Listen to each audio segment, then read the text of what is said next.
Back with you here for the 2025 Twin Cities Film Fest, sponsored by Stearns Bank. I'm Blythe Whealy, hosting the red carpet here at the Marcus West End Theater. I'm joined by a delicious-sounding film coming up next. It's Cotton Candy Bubblegum, and the director and writer, J Pinder. Thanks so much for joining me. Thanks for having us. And yes, it is delicious, so make sure you guys go out and get some Cotton Candy Bubblegum if you didn't get it in the care package. Yeah, true. I should have brought some for us on the red carpet We ran today. out. We had like pounds of it. We ordered, I think, 50 pounds of this stuff, and we've just been like handing it out everywhere. So we just ran out. I'm so sorry, but I will get some to you, I promise. Oh, please. Thank you. But J Pinder, can you also take a look at what this film was for people that haven't had the chance to see it yet? Absolutely. This film is a coming-of-age comedy with a lot of heart as well. It's about a young guy, Carter, whose mom is like, "You're 22 years old. You need to get out of my house. I'm getting engaged. It's time for us to move on." But he's a bit of a mama's boy, and so he's like, "I don't know if I can do that. The real world is very scary," which, you know, it's 2025. He might not be completely wrong there. And so she's like, "Listen, if you can get a job, a paying job at your internship by the end of the day, then maybe I'll let you stay in the guest house, because then you'll have proof that you can do like at least one inkling of a thing as an adult." And so, of course, he goes to his boss agrees, but he has to do an impossible list of tasks.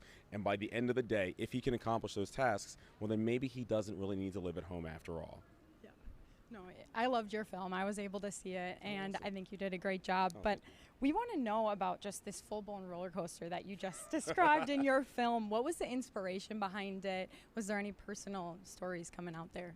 You know, it's interesting. All of the characters definitely have a little bit of me in it. Like, even all the way to like the blue Jeep. There's a blue Jeep in the movie, which is my Jeep. Oh, wow. Has a little bit of me. So there were a few instances that definitely maybe sort of like happened to me a couple times. I don't want to do any spoilers, but see the movie. It's wild. It's crazy. It's nuts. And I really wanted to take something that felt kind of real and then just elevate it to a ridiculous level, because it is a comedy with a little bit of grounding and like kind of like the heart moment. So like, yes, I feel like we're all still coming of age, no matter what age you are in the film. The mom is still coming of age. There's a rapper in the film who is coming of age as well. Like, everybody is kind of experiencing this sort of theme. Just like I think a lot of people in real life are experiencing that as well. So that's kind of like where the inspiration came from.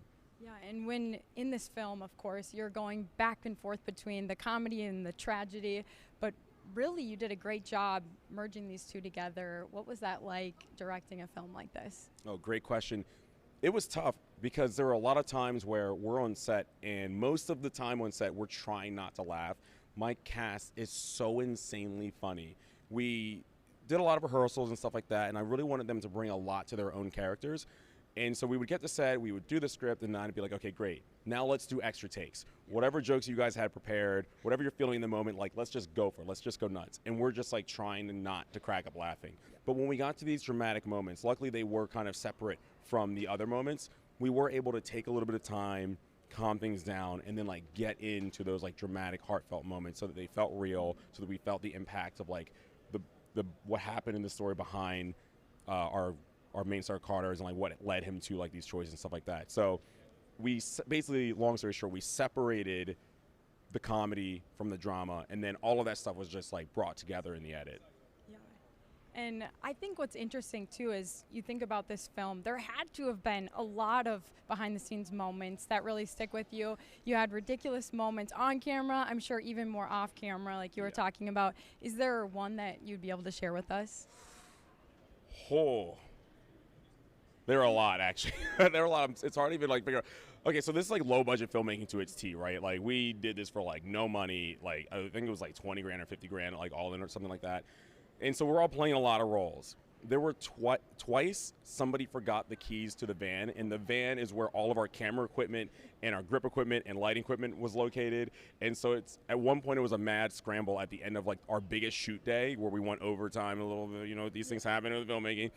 And nobody can find the keys. Like, we're all just trying to go home, and nobody can find the keys. And then like the keys ended up just being on the seat. Oh no. The passenger seat. Of course, that's where they always are, right? Exactly, that's where they always are. Like, of course, we're all just like dead tired. We're like, what? We can't like see straight and stuff like that. And then like another time, somebody forgot the keys. It was just like, these things happen, like whatever. But then honestly, like, I think that my favorite part, I know that the wild stuff and the crazy singing and all that stuff, and Morgan J, hilarious. Like, he would just whip out the guitar and start playing. But I think my favorite moment was actually, we made this one day. It's the day at the end of the movie where they're on top of the mountain overlooking Dodger Stadium with Los Angeles in the background. Yeah. And it's like magic hour. It was a very long, hard day. It was like 98 degrees in the valley. If you live in Los Angeles, you probably get that. It's August. It's like you should not be filming outdoors during that time. But the crew came together. We did like 3 location moves, and we made the day, and it was just beautiful. So 100%, that's my favorite moment of like making this movie for sure. Wow. Yeah. Well, I'm glad you shared that. Thank you so much. Thank you. Really quickly, you just have to share, was your favorite gum also cotton candy bubble gum, or do you have a better gum of choice that you would have normally? You know what's funny? I do like cotton candy bubble gum. It brings me back to childhood. Even like the brand of bubble gum, it like brings me back. Like you pop it in your mouth, you start chewing, you start blowing the bubbles, which by the way, you can't just do this with any kind of bubble gum. It's gotta be like bubble gum. It can't be chewing gum. So we would have these kind of like little silly competitions where it's like, who can do like the biggest bubble? I think the key ended up being if you can do like 1.5 to 2 pieces of gum, really get it worked up, and then you can really get a bubble that comes out to here. Next time, I promise you, I will bring the gum.